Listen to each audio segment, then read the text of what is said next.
This is me getting my driver's license in the Netherlands. Oh, how did I get here?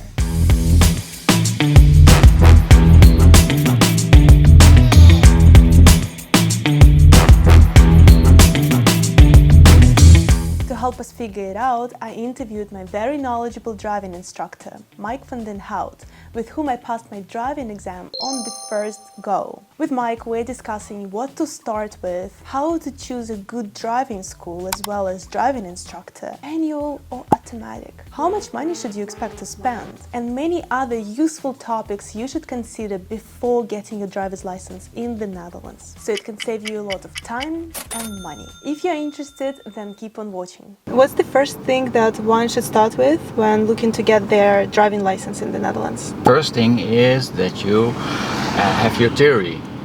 Learn your theory, because we have many traffic rules in the Netherlands, so it's very important that you know what the rules means. And after that you can research for the driving school where you want to go take driving lessons. And the waiting time is very long, right? The waiting time is very long. When I plan now in this moment, we're in in December. Yeah, December. Plan a TTT or a practical exam for my students. They must wait till half April, beginning of May. So mid-April, beginning of May. Yeah. Wow. If I were to start again, now it's December, I want to get my license. What are my exact steps? I now start studying for theory, and also I need to wait for my theoretical exam, right? It takes also a few months or weeks, I don't know. Weeks. I think weeks, right? Yes. For theory, yeah. You don't have to wait too long for your theory. If you plan now, you have to wait for 2 weeks, something like that. Students have two options. First, they're going to learn the theory, and when they pass for the theory, they do research for the driving school. Right. Another thing is a student can also research for a driving school, take driving lessons, and in the meantime they learn the theory. But important is that they pass for the theory after 10 lessons, because when a student is on a good level, that I can say, okay, I plan for you in a TTT, on that moment she has her theory exam.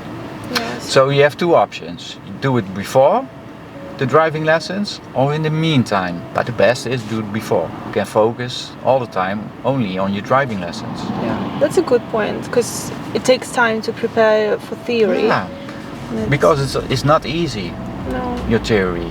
No, especially second and third parts are not easy. And hopefully you pass the first time, but I see also students, they after 3, 4, 5 times. Yeah. But the average you said is like two times to take. Most of the time is 2 times. 2 times, yeah. So what you can do, you can do it by yourself, you self-study, but you can also go into a theory center.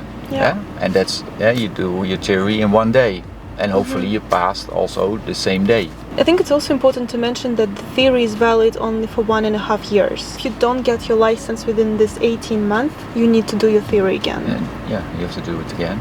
It's very strict in the Netherlands. You mentioned that after theory, a student should look into a driving school. So what are the criteria when one is choosing a driving school? We have a lot of driving schools in Eindhoven. You must look for, what kind of driving school I want to take driving lessons. The big one or a small one. Yes. Most of the time the biggest driving school are a little bit expensive, and the smaller one most of the time they are a little bit cheaper. Do research on Google. You can see also on the website of the CBR how many students passed the first time. The rating, they have rating, right? Yes, they have a rating. So there's also a choice that you can make. A lot of people passed the first time. Maybe it's a good thing to look and call the driving school and do a pre-test. A trial lesson. Trial lesson, yeah. Big driving schools, they usually have a long waiting time. Sometimes. Yeah. Also, when you have a bigger driving school, you have also many instructors. Right. Yes. Yeah. So when you have an instructor and he is ill or he is going on holiday, they're gonna try that you can take your driving lessons. And for those, for example, 2 weeks, and they give you another instructor. Yeah. And when you have a smaller driving school, there's one person, and when he's getting ill or he's going on a holiday, your driving lessons will stop. Does it impact quality? I mean, if the school is big, does it mean that the quality usually is higher than a one-person school? No. It's important that you drive every week. You stay in that flow, and what you learn every time, you don't forget it. And when you must stop for a couple of weeks, and what you learned before, maybe you forgot. Right. And that's also the reason that I say, okay, when you would take your driving license, drive every week. That's very important. When you do a pre-lesson, look how they give driving lessons. Do you like it? Do you like the instructor? How he's doing his job? Do you like that? Do you like the car? It's also very important. So this is a Volkswagen Polo. Now, some people say, okay, this is big enough. Other students, they say, okay, I want a bigger car, a Mercedes-Benz or what else. So the car is also important. Yes, but very important is also your feelings. You do a pre-lesson, and after your pre-lesson, okay, that was nice. I'm sitting 1 hour with that instructor in the car. It feels good. The car is nice, the instructor, what he say to me, the feedback. Also after the pre-lesson, advice. From how many lessons you must take for your driving license and your exam. But it's not necessarily that the instructor that I have on my trial lesson will be my instructor. No. When you have a good feeling after your trial lesson, you can send also an email from, okay, I want to take driving lessons. I had Mike and it was very nice, so I want to have him as my instructor. As my instructor. Which brings us to another question. Okay. About the instructor. The instructor, okay. How can I pick my instructor? First thing for the instructor is stay calm. Some instructors, they can scream at the students and as they make mistakes. So this is what you mean by that the instructor should stay calm. What I say, my students can do nothing wrong because they must learn to drive. So they cannot make a mistake. That's not possible. So we have to stay calm and explain why, what the reason is that you must learn that chapter, that you must learn in your mirrors, look in your mirrors.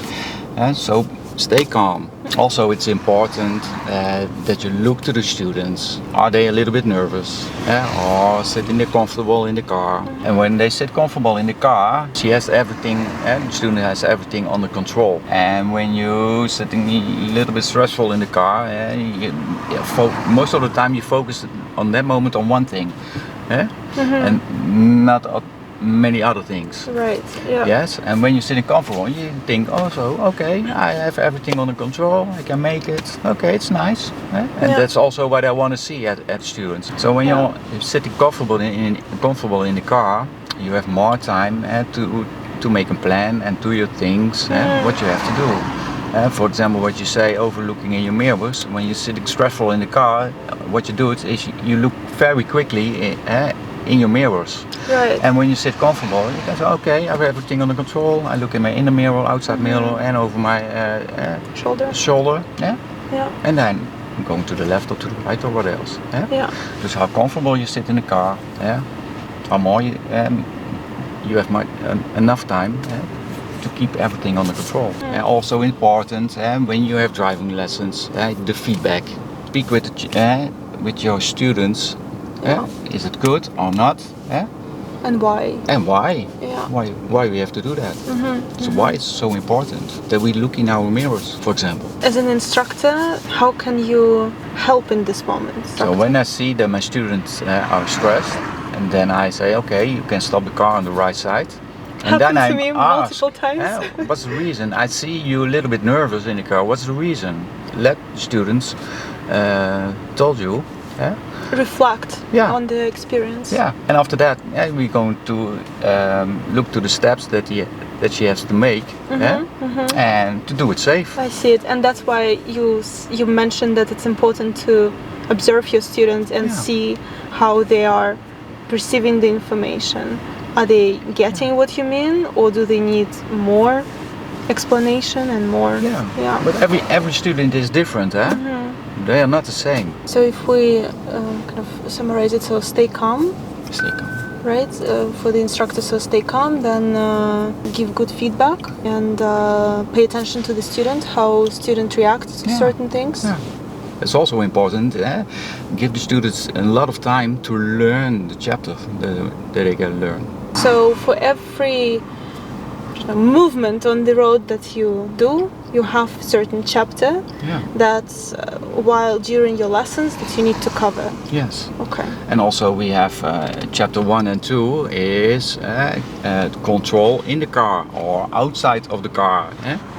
Yeah. What can we check on the tires? What can we check on the engine? The liquids. What can we check here in the car? What means that red light on my dashboard? Yeah. Can I drive or not? So that's also what you get learn. You learn a lot. And sometimes it's a little bit stressful. But driving lessons is also important that it's comfortable. And every time when you see this car, you have a big smile. Okay, yes, a new driving lessons. Yeah. And also, when a student has a big smile on his face, he's sitting on more relaxed, more comfortable in the car. Yeah. And for this, it's important to actually like the teaching style of your instructor and your instructor himself or herself as well. And I think it's important to have an instructor who is quite transparent in their communication, who lets you know where you are, what you're doing, kind of gives you this overzicht, like overview of where you are, where you're going, what you're doing. It's very important that the student knows which level I am now. Am I ready for my TTT? Am I ready for my practical exam?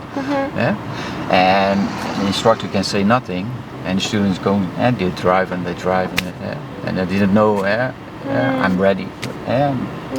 I'm ready for my TTT or exam. So it's also important that you told your students, okay, it's going very well. This is your level. Now you ready for your TTT. Because, and also the reason why he or she is ready for the TTT or for a practical exam. It's also important to tell them. How many lessons does it take on average to get a manual driving license? Normally my advice is 40 till 50 hours, and that's for students with no experience with driving a car. 40 to 50 hours, but usually the lessons, they are 1.5 hours. Yeah, but the ANWB we drive 90 minutes. Yes. Why is it? Why is it the case? You have more time to learn the students the chapter what they have to learn. And also, when you start with your driving lessons, first you have to bring the students before you. The other student back. Yeah, you have to bring them at home. After that, you start with your lesson, and after that, we have to go to the next student. Okay. So in 90 minutes, we have enough time, and also for the students that they learn the chapter. And usually it's one chapter for one lesson. Most on average. Yes. Yeah. Someone learns faster or someone learns So when you slower. have a student they learn fast, you can do 2 chapters. But most of the time is 1 chapter in 1 lesson. I know that a lot of people are thinking whether they should get their driving license for manual car or for an automatic car. What's your opinion? And my opinion is automatic is easier. And the reason of that is you don't have to work with the clutch. And when you drive manual, you have to learn to work with your clutch. That's different. For the rest, it's the same. What you learn in a manual car, you learn also in the automatic car. The difference is only the clutch. Yeah. And then for a manual car, you said it would take approximately 40 to 50 hours on average. Yes. And for an automatic? A little bit less. Like maybe 40, 45 hours. Yes. Okay, so it's a bit less, but not that significant. Yes, but another important thing is when you take driving lessons in automatic and you do your practical exam also with an automatic, it's not allowed to drive a manual car when you have your driving license with automatic. And when you have a driving license with manual, you can drive also an automatic car.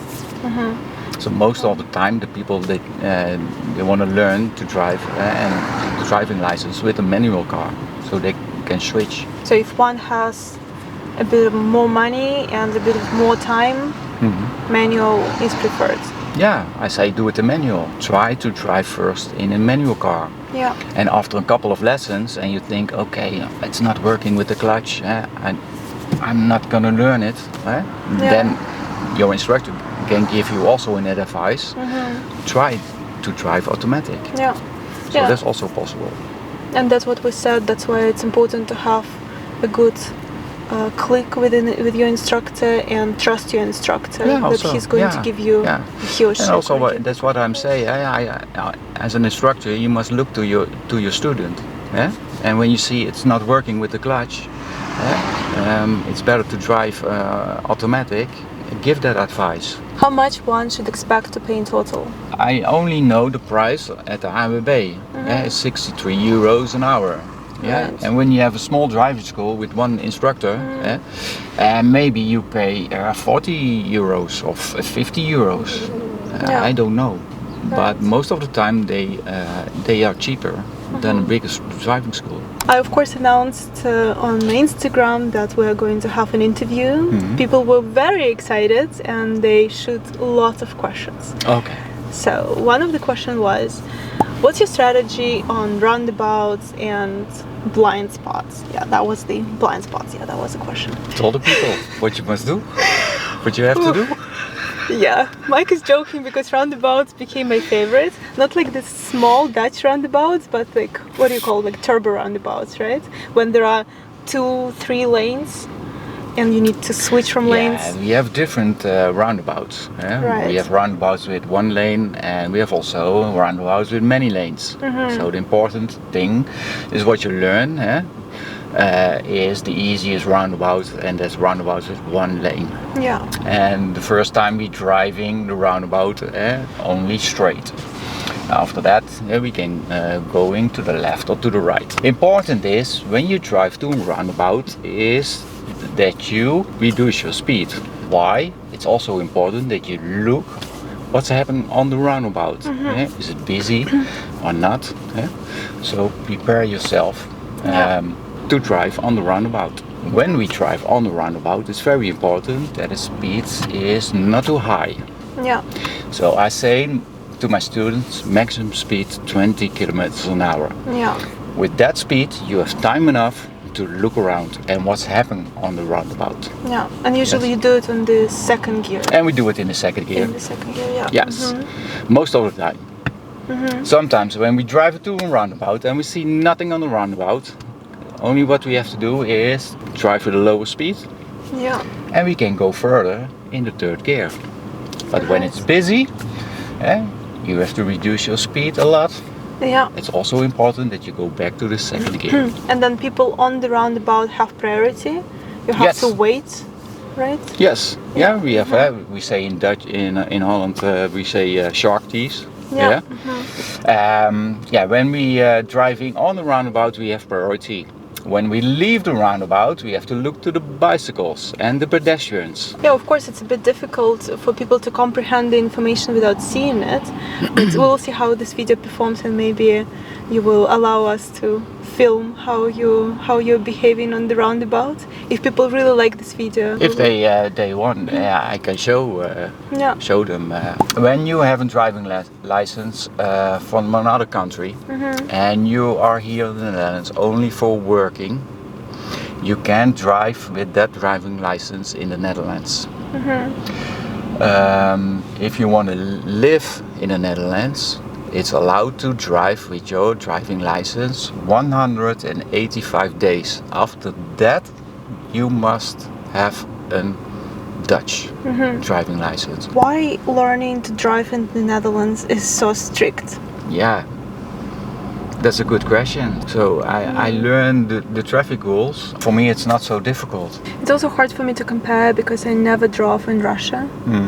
So I don't exactly know how it is in other countries. In the Netherlands, I think the Dutch like sort of structure and rules.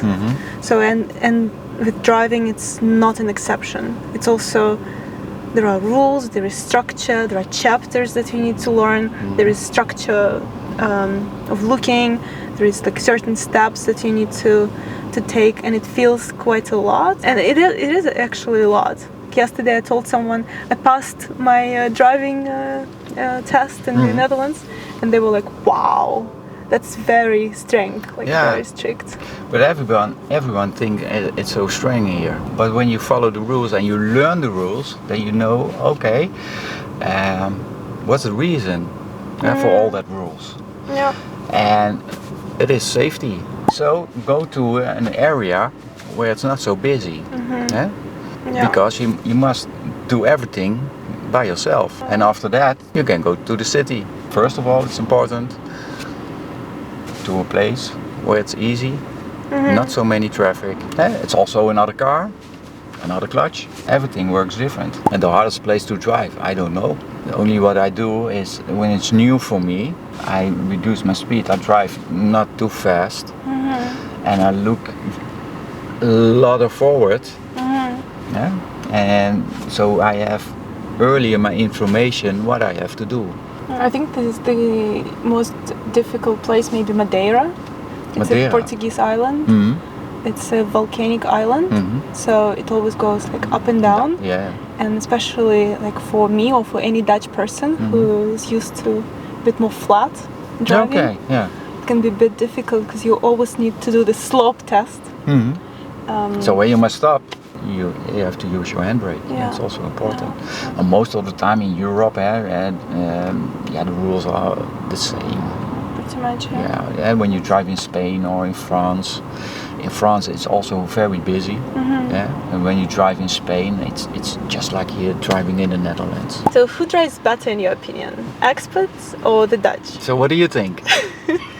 I think I'm a good driver. So you're a good driver.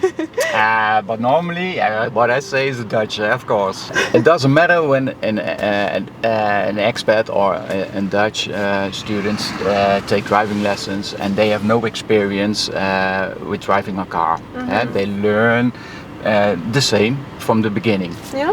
The difference is when a student has a driving license from another country, and they must take driving lesson to have a Dutch driving license. Because then they're already used to another approach. Yeah, we have other traffic rules here in the Netherlands, so it's difficult for people to adjust. Yeah, they're coming from another country to learn the rules and driving here in the Netherlands. Another thing is Dutch students, the parents, they have also a driving license, so they're driving around in the Netherlands. The students know the rules a little bit. And when you come from another country, it's not so easy to drive here because you see it by yourself, we have a lot of traffic rules. Do you personally prefer to teach expats or the Dutch? Okay. To be honest, the Dutch. I'm going to explain. Because the Dutch is my mother language. So for me it's easier to give driving lessons in Dutch. I can do it also in English, but you know, my English is not so good. I do my best. On this note, it's actually funny how the Dutch say, my English is not good, and then they give the whole lesson in English without any problem, maybe like forgetting a couple of words, but still you understand perfectly what they mean. Yeah, that's nice. All the students know what I mean, but it's easier for me to do it in Dutch. Thank you, Mike, for taking the time for this interview. It's really insightful. Thank you for watching this video until the end, and thank you, Mike, for joining us. I remember when I was looking to get my driver's license, I went to Google first. I was like, I want to hear from someone who just went through this process so they can tell me how it went and what pitfalls I should be aware of. I didn't necessarily find any in-depth information, so I made a video about my personal journey of getting my Dutch driver's license. Make sure to watch this video if you want to avoid making the same mistakes I made, so you can get your driver's license quicker and cheaper, and also learn from my experience because I literally just went through this process, so the insights are still very fresh in my mind. Thank you again for watching, and I'll see you in that video. Bye!